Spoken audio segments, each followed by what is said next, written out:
ઓમ સહનાવવતુ સહનૌ ભુનક્તુ સહ વીર્યં કરવાવહૈ તેજસ્વિનાવધીતમસ્તુ મા વિદ્વિષાવહૈ. ઓમ શાંતિ શાંતિ શાંતિ. સદાશિવસમારંભાં શંકરાચાર્યમધ્યમાં અસ્મદાચાર્યપર્યન્તાં વંદે ગુરુપરંપરાં. વંદે ગુરુપરંપરાં.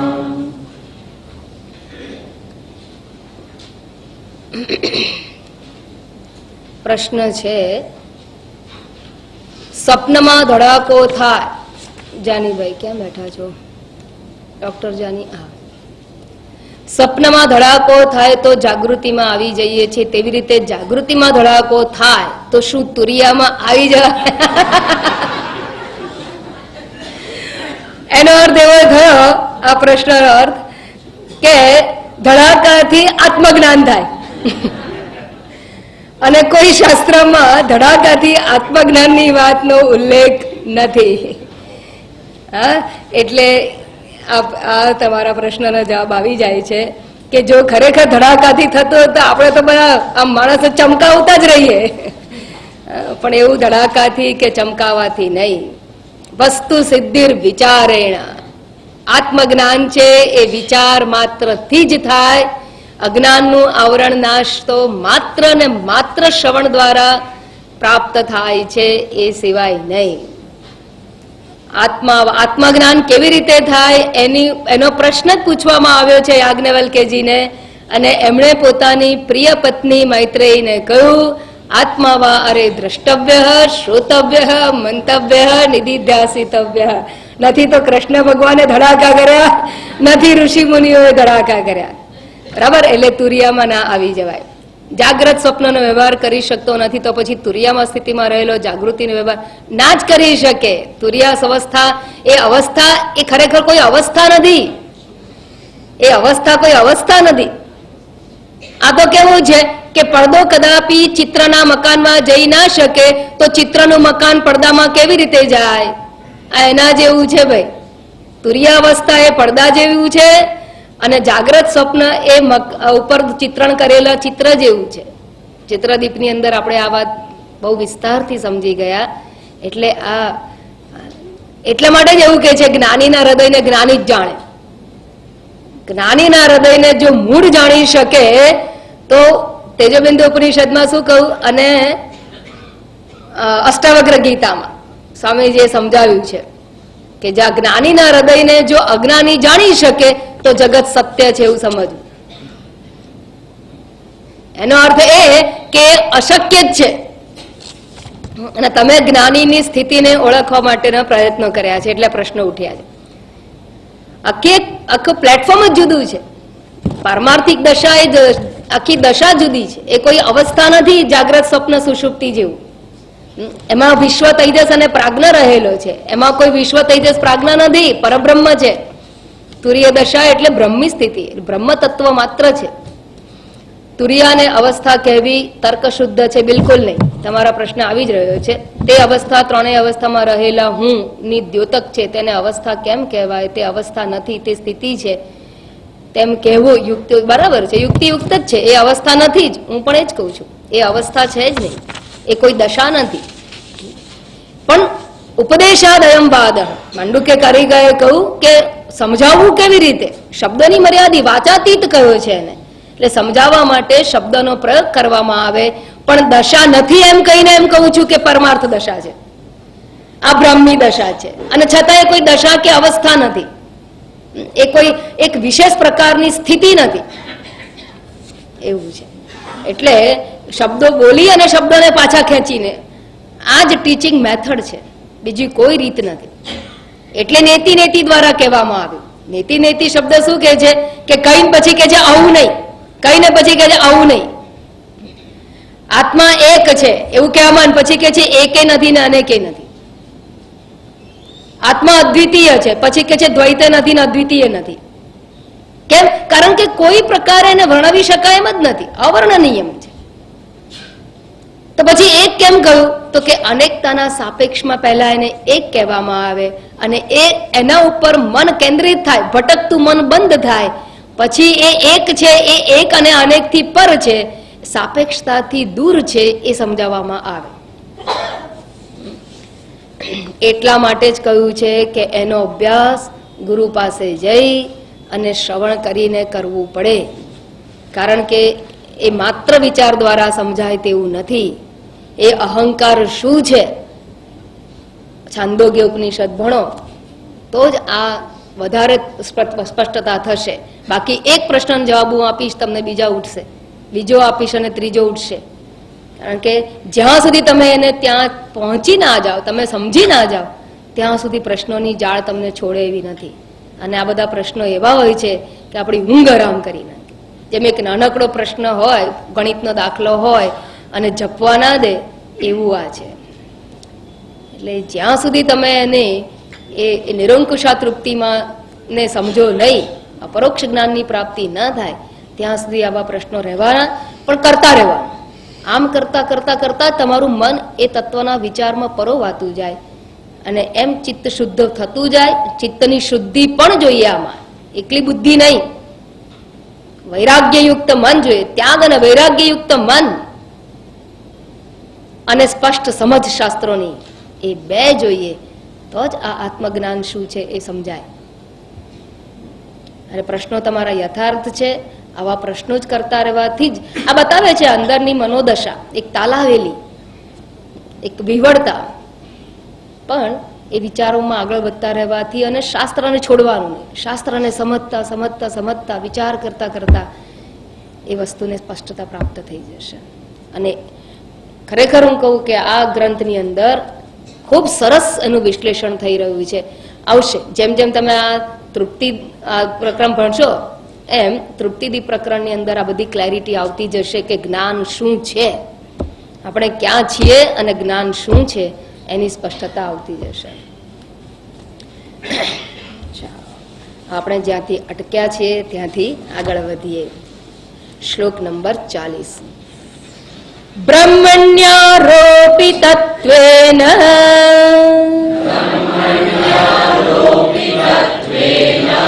બ્રહ્માવસ્થે ઇમે ઇતિ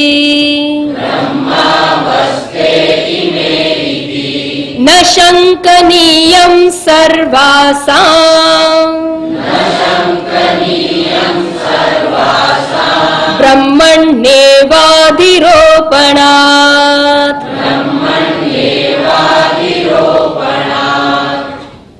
ગઈ વખતે આ શ્લોક સુધી આપણે વિચારણા કરેલી હતી, એનું અનુસંધાન આપણે મેળવી લઈએ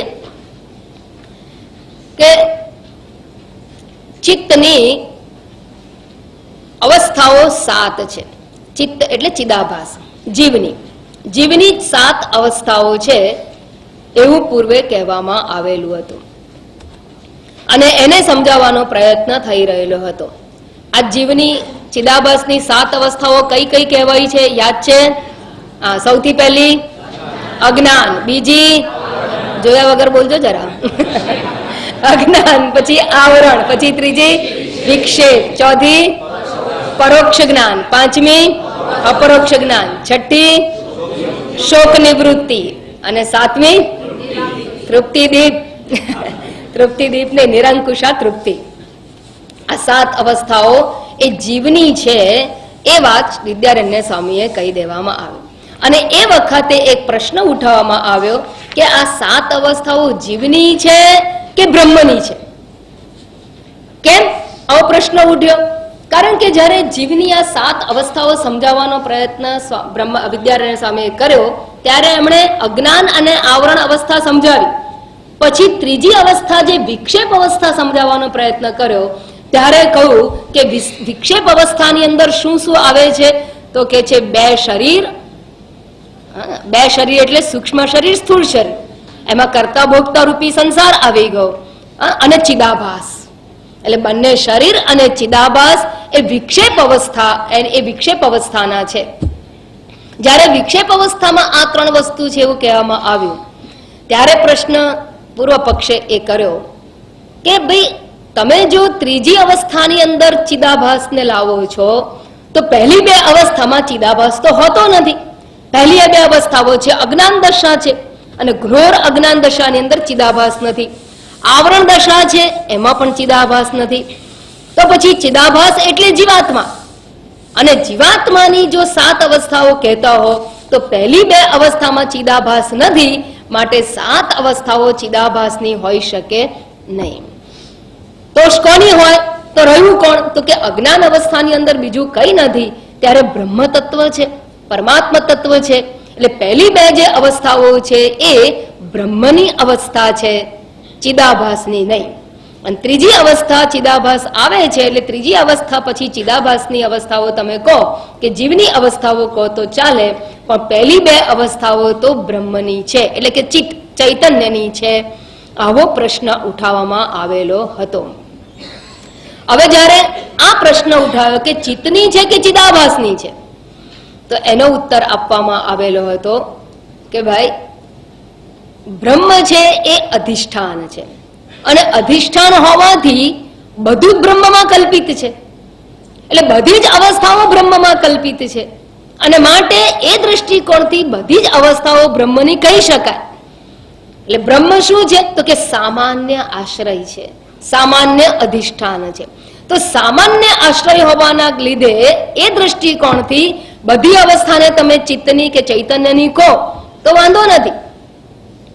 પણ માલિકી ભાવની દ્રષ્ટિથી, માલિકી ભાવ કોણ કરે છે? તો કે ચિત્ત કરે છે, ચિદાભાસ કરે છે.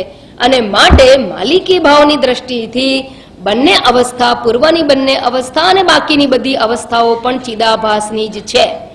આવો ઉત્તર આપવામાં આવ્યો.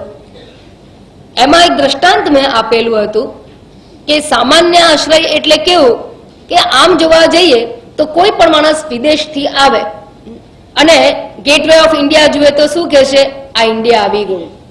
એરપોર્ટ જુએ તો શું કહે છે? આ ઇન્ડિયા છે. ગુજરાત જશે તો શું કહે છે? હું ઇન્ડિયામાં ફર્યો. ઇન્ડિયામાં ક્યાં ફર્યા? તો કે છે હું ગુજરાત ગયો, આસામ ગયો, બંગાળ ગયો, હિમાચલ પ્રદેશ ગયો, દક્ષિણ ભારતમાં ગયો. બધે આ બધી જગ્યા કોની છે? ઇન્ડિયા, એટલે ભારત સરકારની છે. એટલે ભારત દેશની બધી જમીન કોની કહેવાય? ભારત સરકારની. ભારત ઉપર એટેક થાય તો શું કરે? આખી ભારત સરકાર લડવા માટે જાય કે તમે મારા પર અટેક કરો છો. પછી ભલે ને બોમ્બ આપણા ઘરની આસપાસ જ પડતો હોય, પણ કે આપણી આસપાસ પડતો બોમ્બ હોય એટલે કે આપણે લડવા નથી જતા, ભારત સરકાર લડે છે. કેમ? કારણ કે સામાન્ય આશ્રય કોણ છે? ભારત સરકાર છે. પણ છતાંય બધી ભૂમિ ભલે ભારત સરકારની હોય, છતાંય આપણે જે પ્લોટ લીધો હોય શું કહીએ છીએ? આ મારા નામે પ્લોટ છે. કોર્ટમાં ઝઘડા કોના ભાઈઓ શું કરે? આ પ્લોટ મારો, પેલો પ્લોટ એનો. હું મારા પ્લોટમાંથી આટલી જમીન નહીં જવા દઉં.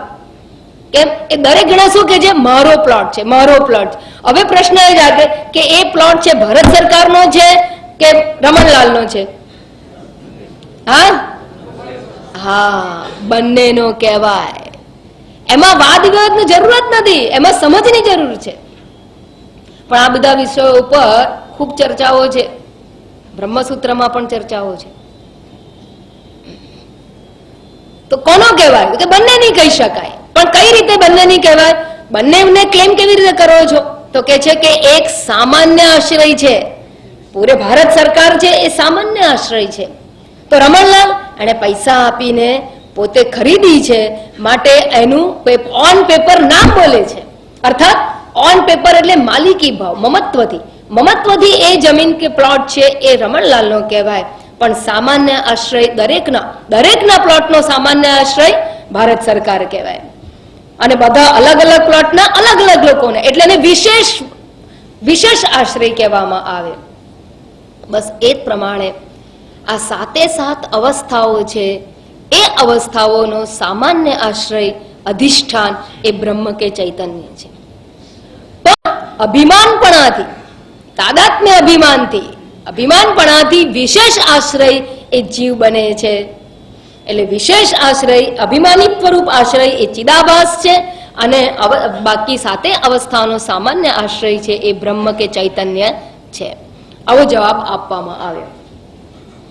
જ્યારે આવો જવાબ આપવામાં આવ્યો ત્યારે પૂર્વ પક્ષીએ પ્રશ્ન કર્યો કે પહેલી બે અવસ્થાની અંદર ચિદાભાસ તો છે જ નહીં, તો છે નહીં તો એની અવસ્થા કેવી રીતે કહેવાય? તમારે જીવની અવસ્થા કેવી હોય તો 5 બાકીની કહો, પણ અજ્ઞાન અને આવરણમાં તો ચિદાભાસ છે જ નહીં, જેનું અસ્તિત્વ નથી, એના નામે તમે કેવી રીતે ચડાવી શકો? છોકરું જન્મ્યું ના હોય અને કહેવાય કે આ પ્લોટ મારા છોકરાના નામે છે, એટલે પણ તું પહેલા લગ્ન તો કર, પછી તારો છોકરો તો થાય, પછી તેના નામે ચડાવ. છોકરો થયો નથી અને તું માન કે મારા છોકરાના નામે આ પ્લોટ છે, તો એના જેવી વાત થઈ. તો પહેલી બે અવસ્થામાં ચિદાભાસ એટલે કે જીવનું અસ્તિત્વ નથી, તો જીવની બે અવસ્થાઓ કેવી રીતે કહેવાય? પ્રશ્ન એને પૂર્વ પક્ષી. તો તેના ઉત્તરમાં જવાબ આપવામાં આવેલો કે એ વાત તો ખરી કે જીવ તમને જણાતો નથી, પણ જણાતો નથી છતાં નથી એવું નહીં. જીવ કેવો છે તો કે બંને અવસ્થાની અંદર જીવ અવ્યક્ત રૂપે રહેલો છે. અવ્યક્ત રૂપે મારા દીકરાનો આ પ્લોટ એવું માણસ ક્યારે કે ગર્ભ રહ્યો હોય ત્યારે. દીકરો દેખાતો નથી પણ ગર્ભ છે, સંભાવના છે, પોટેન્શિયલ ફોર્મમાં છે, મેનિફેસ્ટેશનના ફોર્મમાં નથી, વ્યક્ત રૂપ નથી પણ અવ્યક્ત રૂપ રહેલું છે. બસ એ જ પ્રમાણે જીવાત્મા સુષુપ્તિ દશામાં દાખલા તરીકે અજ્ઞાન છે, સુષુપ્તિ દશામાં અજ્ઞાન છે, દુઃખી સુખી જીવ દેખાતો નથી, પણ એનો અર્થ એવો નથી જેટલા પ્રોબ્લેમ જેટલો શોક આપણો છે બધો અવ્યક્ત રહેલો છે તો ખરો પણ અવ્યક્ત હોય છે. જાગ્રત અવસ્થામાં એ સુખી દુઃખી જીવ વ્યક્ત થાય છે. બસ એ જ પ્રમાણે અજ્ઞાન દશામાં અને આવરણ દશાની અંદર ચિદાભાસ એટલે કે જીવ છે એ અવ્યક્ત રૂપે રહેલો છે, અને જાગ્રત અવસ્થાની અંદર એ વ્યક્ત રૂપે જેમ પેલો જીવાત્મા હોય છે એમ વિક્ષેપ અવસ્થાની અંદર એ વ્યક્ત ચિદાભાસ હોય છે. એટલે ચિદાભાસ તો છે પણ અવ્યક્ત દશામાં છે, માટે પહેલી બે જે અવસ્થાઓ છે અજ્ઞાન અને આવરણ અવસ્થાઓ એ અવ્યક્ત ચિદાભાસની અવ્યક્ત જીવની છે, અને બાકીની 5 અવસ્થાઓ વ્યક્ત જીવની છે, વ્યક્ત ચિદાભાસની છે એવું કહેવામાં આવ્યું. આમ જવાબ આપવા. દાખલા તરીકે આપણી બીજો દ્રષ્ટાંત મેં એ વખતે ત્યાં આપેલું કે આપણી પાસે 5 લીટર દૂધ છે, કોઈ પૂછે કે તમારી પાસે કેટલું ઘી છે, તમે શું કહેશો? મારા ઘરમાં ઘી નથી. દૂધ જોઈએ તો લઈ જાઓ, ઘી નથી. ઘી છે એવું તો કહેવાય નહીં, પણ ઘી નથી ના છે. કેવું છે? અવ્યક્ત દશામાં છે. તમે દૂધ પીવડાવો કે ભાઈ 5 લીટરમાંથી 1 લીટર દૂધ પી જાઓ ને, તો કે ના મારું વજન વધી જાય. દૂધમાં ક્યાં ફેટ? દૂધમાં છે. હા, ઘી ખાવાથી વજન વધે છે ને દૂધમાં પણ છે, એવું આપણે કહીએ છીએ. એટલે આમ નથી ઘી સ્વીકારતા, એટલે અવ્યક્ત દશામાં સ્વીકારીએ છીએ, વ્યક્ત દશામાં સ્વીકારતા નથી. બસ એ જ પ્રમાણે પહેલી બે અવસ્થાની અંદર ચિદાભાસ છે પણ અવ્યક્ત દશામાં છે, એટલે છે એવું વ્યક્ત નથી કરાતું. અજ્ઞાન પણ છે, ચિદાભાસ છે એવું કહેવાય નહીં, જેમ દૂધે છે ને ઘી છે એવું કહેવાય નહીં. એ પ્રમાણે પણ પછી જયારે વલોણું કરવામાં આવે તો ઘી સ્પષ્ટ વ્યક્ત દશામાં હોય. બસ એ જ પ્રમાણે ત્રીજી અવસ્થાથી ચિદાભાસ વ્યક્ત ચિદાભાસ છે, વ્યક્ત જીવ છે, અને માટે બધી જ અવસ્થાઓ ચિદાભાસની છે એવો ઉત્તર આપવામાં આવ્યો. હવે પ્રશ્ન એ કરે છે, જે પૂર્વ પક્ષી કહે છે કે જો વ્યક્ત ચિદાભાસ છે નહીં, અવ્યક્ત છે, તો અવ્યક્ત છે એને તમે એના નામે તમે બે અવસ્થાઓ કેવી રીતે કરી શકો? જણાતું જ નથી, જે વ્યક્ત નથી, ભલે અવ્યક્ત છે પણ જણાતું ના હોય એના નામે કેવી રીતે કરાય? એના નામે બંને અવસ્થાઓ તમે કેવી રીતે મૂકી શકો? જે વ્યક્ત હોય એની અવસ્થાઓ કહી શકાય? એવો પ્રશ્ન એને કરવામાં આવેલો હતો. અને એ અહીંયા કે છે બ્રહ્મણી આરોપિતત્વેના બ્રહ્માવસ્થે ઇમે ઇતિ. 40મો શ્લોક જુઓ.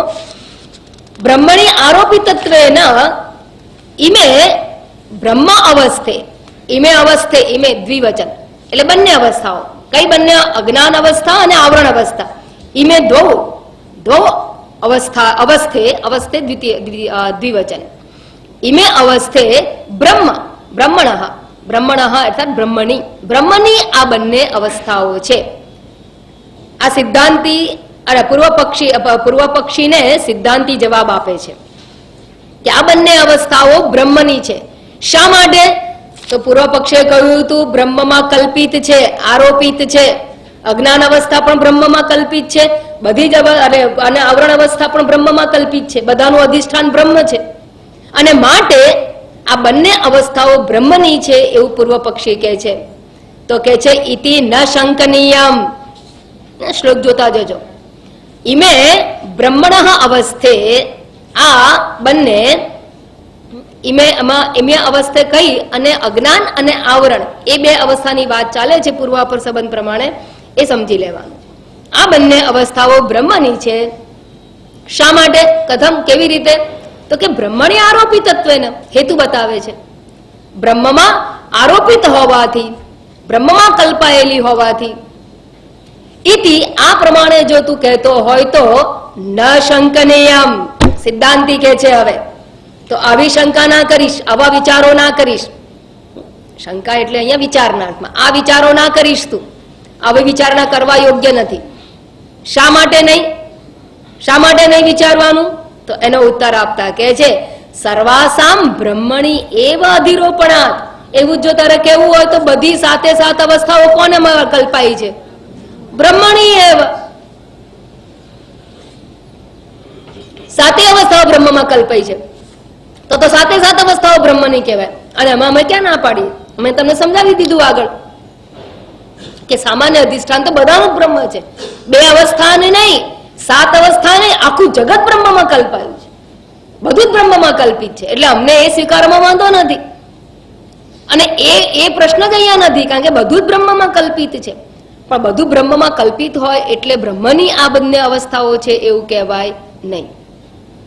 આવું જયારે કહેવામાં આવ્યું, આ સિદ્ધાંતિએ કહ્યું, ત્યારે હવે એનો ખુલાસો, પેલા પ્રશ્નનો જવાબ તો આપી દીધો કે બ્રહ્મ અધિષ્ઠાન છે માટે બ્રહ્મની છે આ અવસ્થા, એવું જો કહેતા હોય તો એવું ના કહેવાય. કેમ? તો કે બધી જ બ્રહ્મની કહેવાશે તો પછી માત્ર બે બ્રહ્મની છે એવું ના કહો. આવું જયારે સિદ્ધાંતિએ કહ્યું, સમજાય છે ને હું બોલું છું?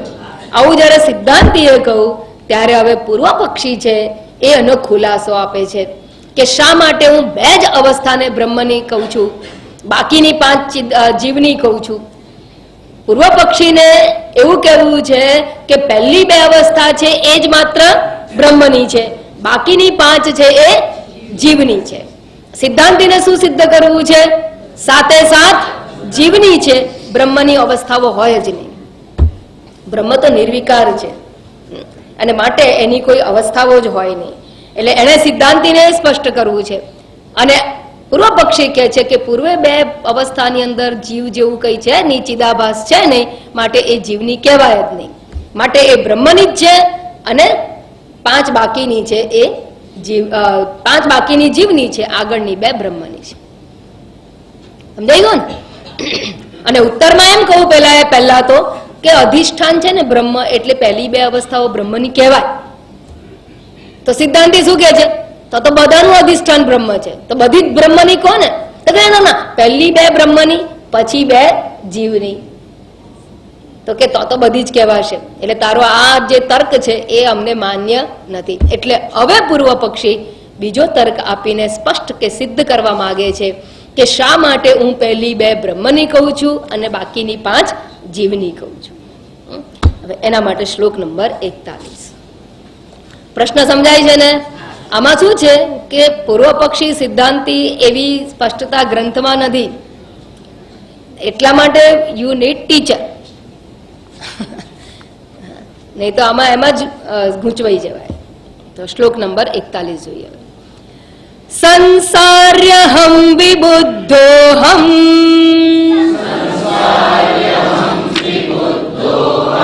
સંસાર્યહમ વિબુદ્ધોહમ નિશોકસ્તુષ્ટ ઇત્યપિ નિશોકસ્તુષ્ટ ઇત્યપિ જીવગઃ ઉત્તરાવસ્થા જીવગા ઉત્તરાવસ્થા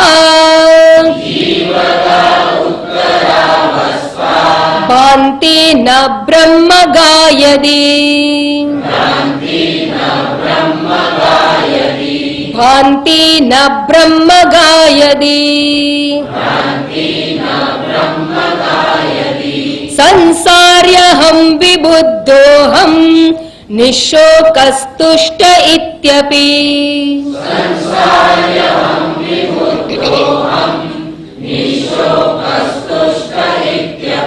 જીવગા ઉત્તરાવસ્થા ભાંતિ ન બ્રહ્મ ગાયદી.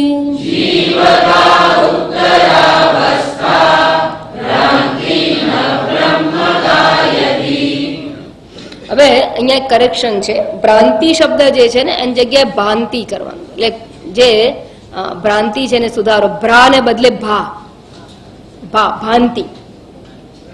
ભાંતિ એટલે ભાસે છે ને ભ્રાંતિ એટલે ભ્રાંતિ.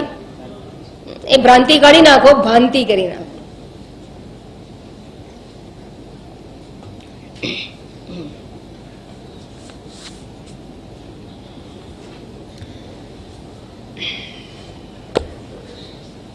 હવે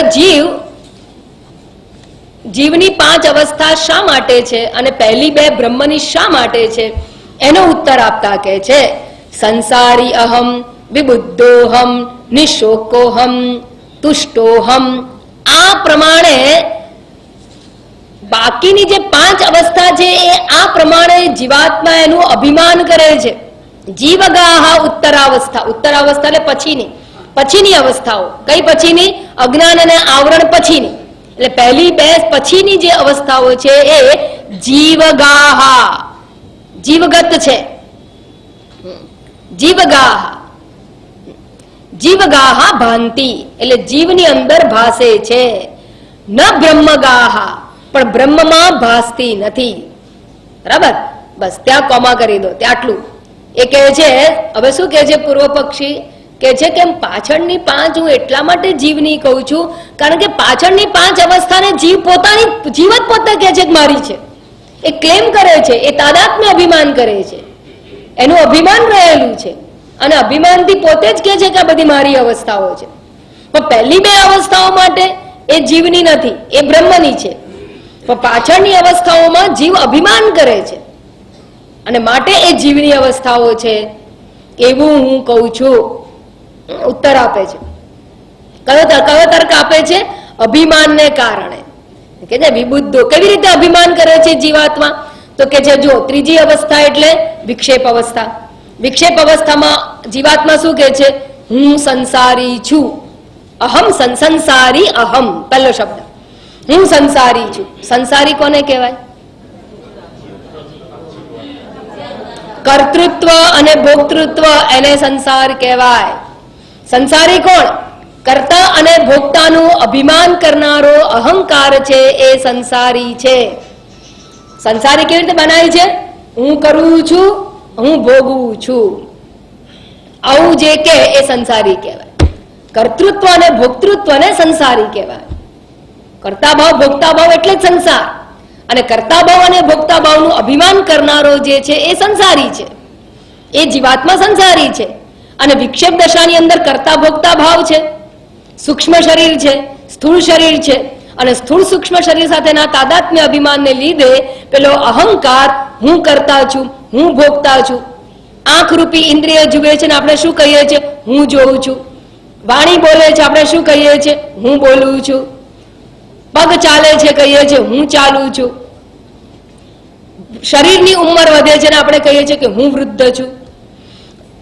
તો આને કહેવાય સંસારી ભાવ. તો હું સંસારી, આ ત્રીજી અવસ્થા. કોણે કર્યું અભિમાન? જીવે કર્યું. બ્રહ્મ નથી કરતો, આ અભિમાન જીવ કરે છે. માટે ત્રીજી અવસ્થા છે એ જીવની છે. એટલે આમ ત્રીજી અને આમ પહેલી.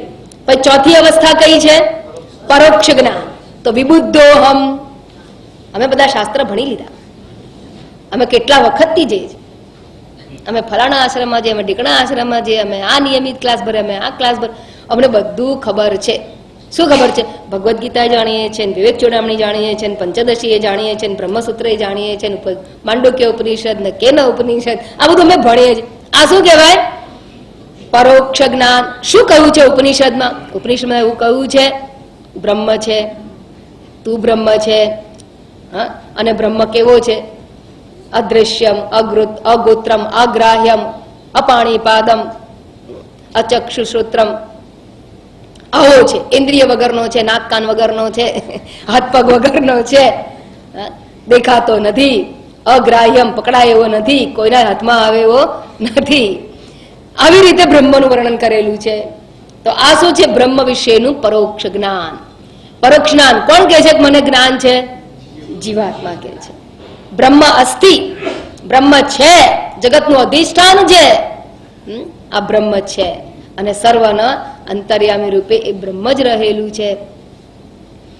આ પરોક્ષ જ્ઞાન કોને છે? મને. મને એટલે જીવાત્માને.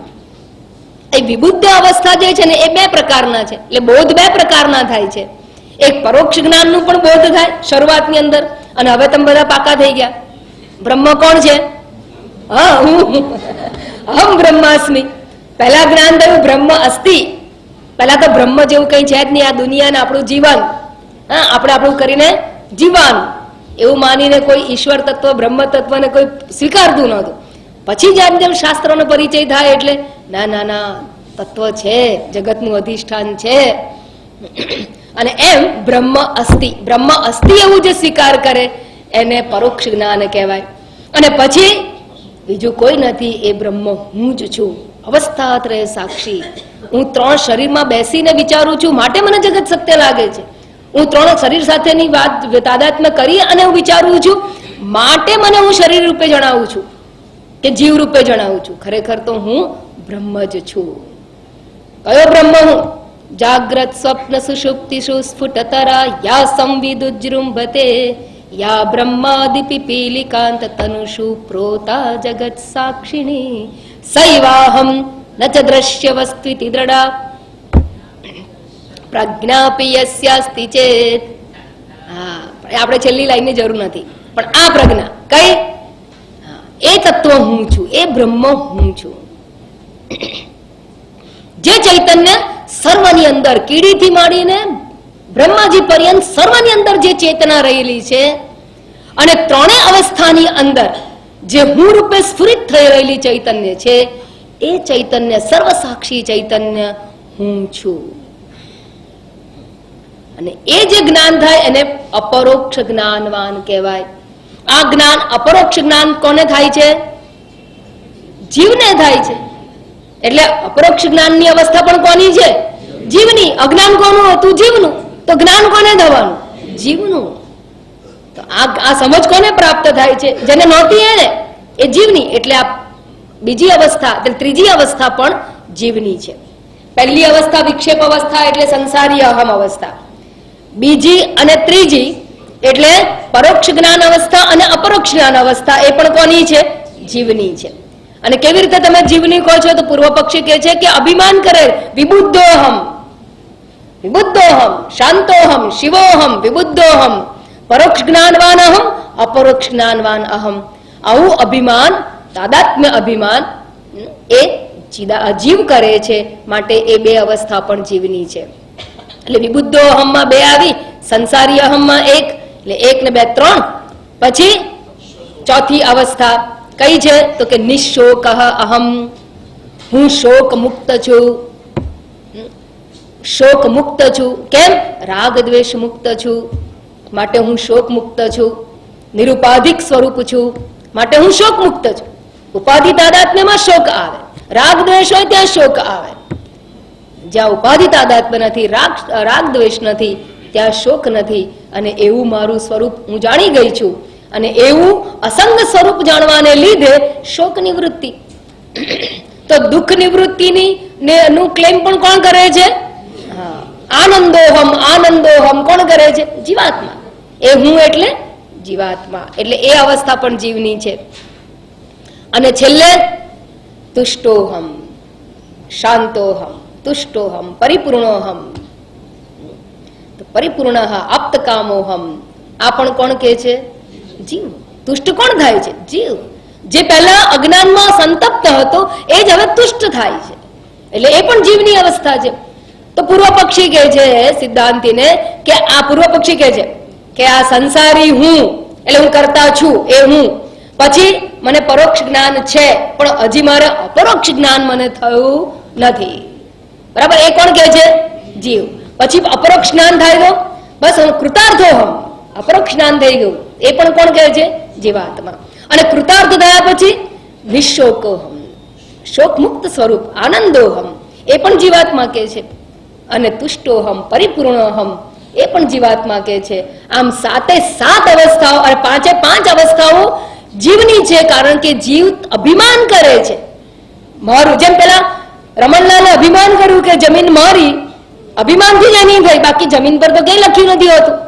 અને ખિસ્સા પડેલી નોટ ઉપર લખી નથી હોતું કે કોની છે નોટ. તમારા ખિસ્સામાંથી મારા ખિસ્સામાં આવી ગયું કે મારે પાછું જવું ના, કે ત્યાં કઈ લખેલું નથી. કોણ નક્કી કરે છે? આપણે ક્લેમ કરીએ કે મારી છે, એમ જમીન માટે ક્લેમ કરીએ છીએ કે મારું છે. એ અભિમાનથી થાય છે. બસ એ જ પ્રમાણે આ 7 અવસ્થાનું અભિમાન, આ 5 અવસ્થાનું અભિમાન એ જીવાત્મા કરે છે. માટે આ 5 અવસ્થાઓ જીવની છે. પણ પહેલી 2 માં તો જીવ છે જ નહીં, એટલે અભિમાનનો પ્રશ્ન નથી. અને માટે હું કહું છું કે એ બ્રહ્મની છે. કોણ કહે છે? આ સિદ્ધાંત કે પૂર્વ પક્ષી? હા, પૂર્વ પક્ષી. આ સમજો. પ્રશ્ન પેલો પૂછ્યો તો ને, અધિષ્ઠાનનો એક હેતુ આપ્યો, એ આપણે રિજેક્ટ કર્યો કે ભાઈ એ તો બધાનું અધિષ્ઠાન બ્રહ્મ છે, એટલે તારો આ હેતુ તારી વાતને સમજાવવા માટે પૂરતો નથી. એટલે બીજો હેતુ એણે આપ્યો કે આ જીવાત્મા 5 અવસ્થામાં અભિમાન કરે છે, ક્લેમ કરે છે, હું સંસારી છું, હું સુખી છું, હું તૃપ્ત છું, હું જ્ઞાનવાન છું, હું જાણું છું, આવું પોતે કહે છે. માટે એ 5 અવસ્થાઓ જીવની છે. પણ પહેલી 2 માં એનું અભિમાન નથી, માટે એ જીવની નથી. આવું કોણ કહે છે?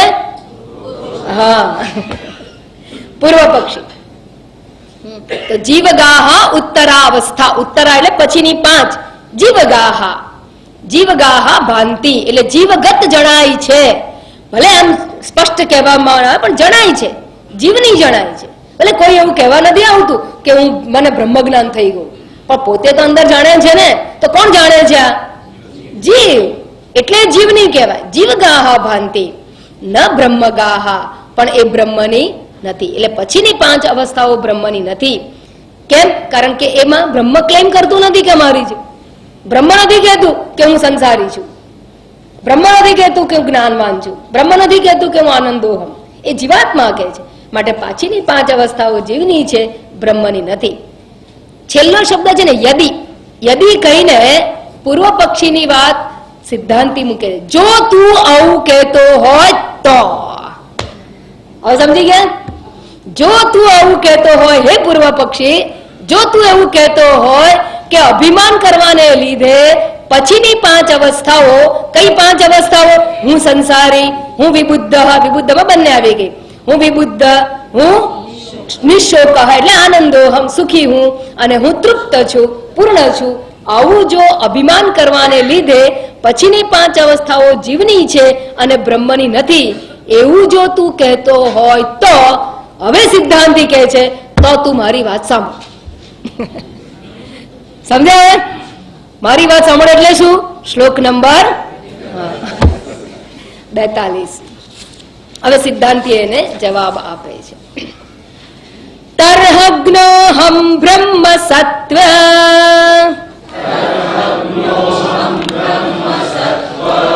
તર્હગ્નોહમ બ્રહ્મ સત્વ,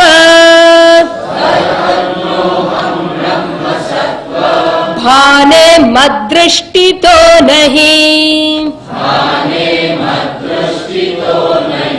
ભાને મદ્દૃષ્ટિતો નહીં, ઇતિ પૂર્વે અવસ્થે ચ,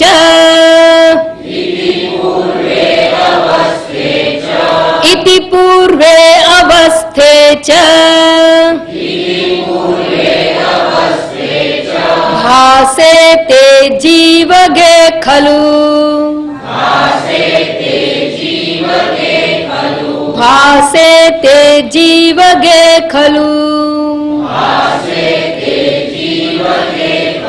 તર્હગ્નોહમ બ્રહ્મ સત્વ ભાને મદ્દૃષ્ટિતો નહીં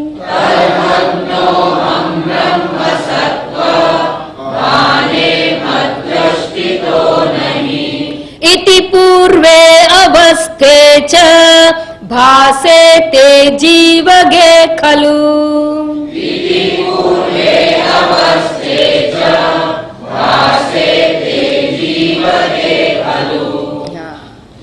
હવે સિદ્ધાંતી જવાબ આપે છે. આવું તમારે ઉપર લખી નાખો, લખી નાખો.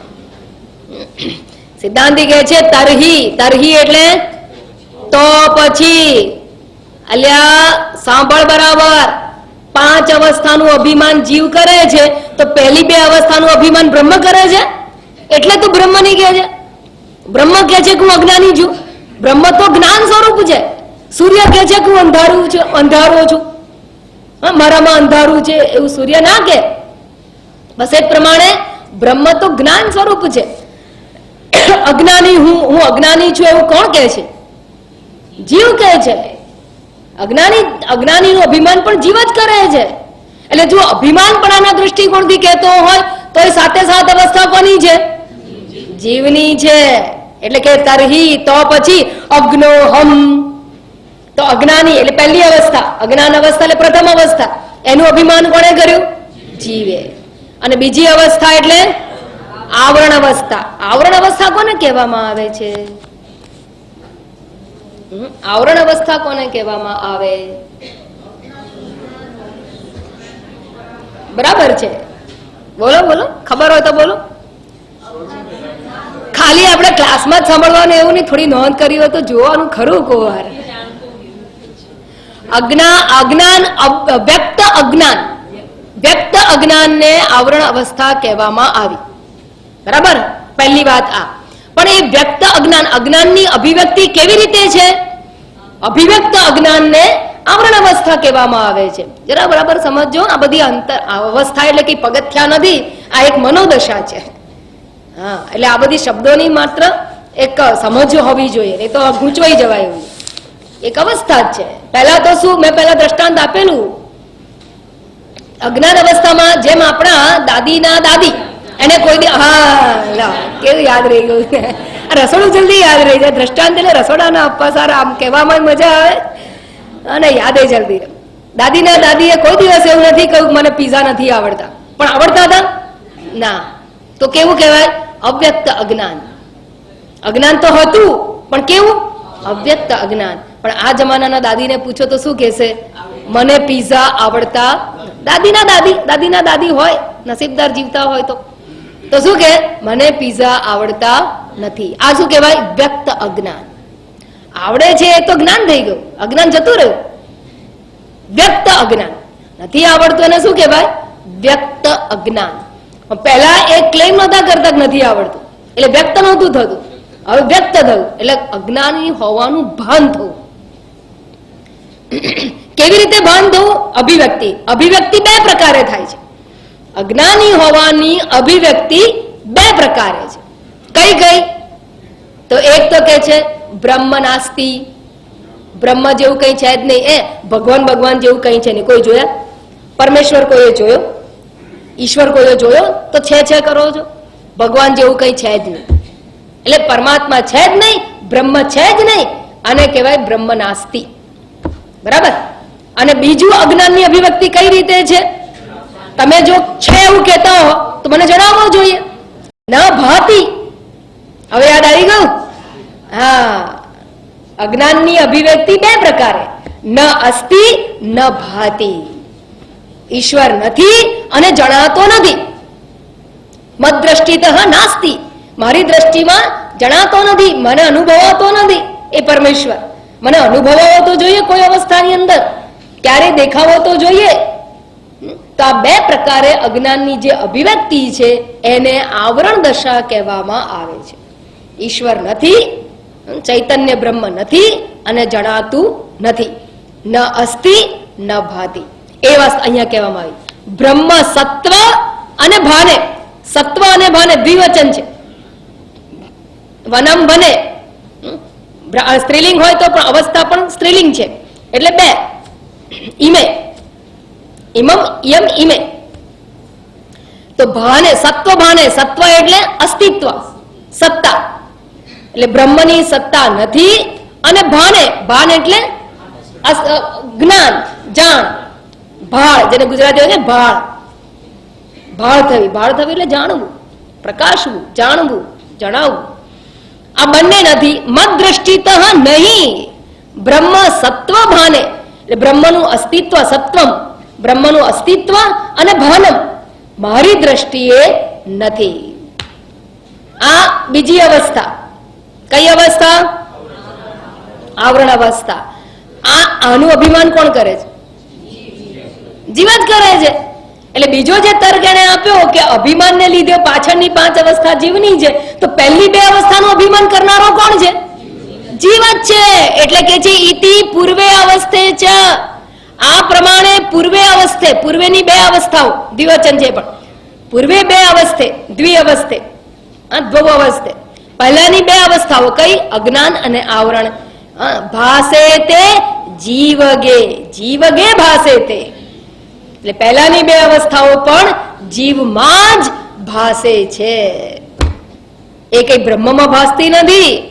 સંસારી હું, વિબુદ્ધ હું, સંસારી અહમ, વિબુદ્ધો હમ, નિશોક હમ, તુષ્ટો હમ, આવું જો જીવ કહેતો હોય તો અજ્ઞાની અહમ, અગ્નો હમ, સત્વભાને મદ્દૃષ્ટિત ન અસ્તિ, આ પણ જીવ જ કહે છે. આમ અજ્ઞાન અને આવરણ અવસ્થાનું અભિમાન પણ જીવાત્મા જ કરે છે, ચિદાભાસ જ કરે છે. અને માટે એ બંને અવસ્થાઓ પણ ખરેખર, ખલું એટલે ખરેખર જીવગે ભાસે તે, જીવગત જ ભાસે છે, બીજે ક્યાંય નહીં. અને માટે તાદાત્મ્ય અભિમાન કરીને 7 અવસ્થાનું અભિમાન કરનારો આ જીવાત્મા જ છે, ચિદાભાસ જ છે. માટે 7 અવસ્થાઓ જીવની જ છે. એ અમે તને પહેલા કહ્યું હતું. એમાં તારે હવે કઈ શંકા કરવા જેવું રહ્યું? ખબર પડી ગઈ? હા. આમ 7 અવસ્થાઓ જીવની જ છે. તો 7 અવસ્થાઓના જીવની છે તો બ્રહ્મનું શું? બધું જ તમે જીવને આપી દેશો તો બ્રહ્મનું શું રહ્યું? તો એને સમજાવતા શ્લોક નંબર 43 કહે છે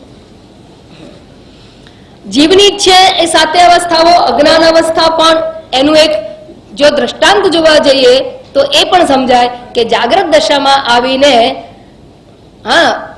મયા કિમપી ન જાનામી, મારા વડે કશું જ જણાયું નહીં. ક્યાં? સુષુપ્તિ અવસ્થામાં. સુષુપ્તિ અવસ્થામાં શું હતું? અજ્ઞાન. તો અજ્ઞાનનું અભિમાન કોણે કર્યું? જાગીને જીવે જ કર્યું છે. તો અજ્ઞાનનું અભિમાન પણ જીવ જ કરે છે. અને બ્રહ્મ જણાતો નથી, નથી એવું પણ કોણ કહે છે? જીવ જ કહે છે. સુખમ અહમ અસ્વાપ્સમ, હું સુખેથી સૂતો તો. આ અભિવ્યક્તિ બતાવે છે કે આ બંને અવસ્થાઓ જીવની જ છે, બ્રહ્મની નથી. એટલે 7 અવસ્થાઓ બ્રહ્મની ના કહેવાય પણ જીવની જ છે. તો બ્રહ્મનું શું હવે એ સમજાવતા 43 શ્લોકમાં અજ્ઞાનસ્યાશ્રયો બ્રહ્મ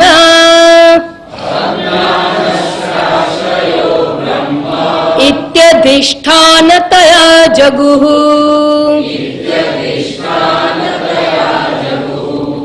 અજ્ઞાનસ્યાશ્રયો બ્રહ્મ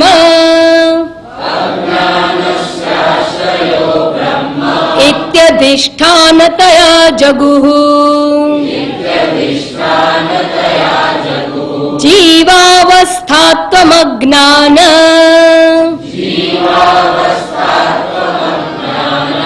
જીવાવસ્થાત્વમજ્ઞાન અભિમાનિત્વાદવાદિશમ અભિમાનિત્વાદવાદિશમ અજ્ઞાનસ્યાશ્રયો બ્રહ્મેત્યધિષ્ઠાનતયા જગુઃ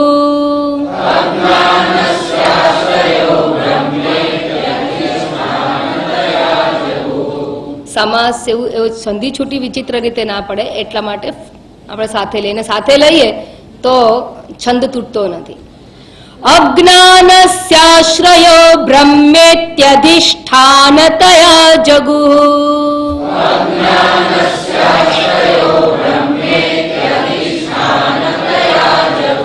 જીવાવસ્થાત્વમજ્ઞાનાભિમાનિત્વાદવાદિશમ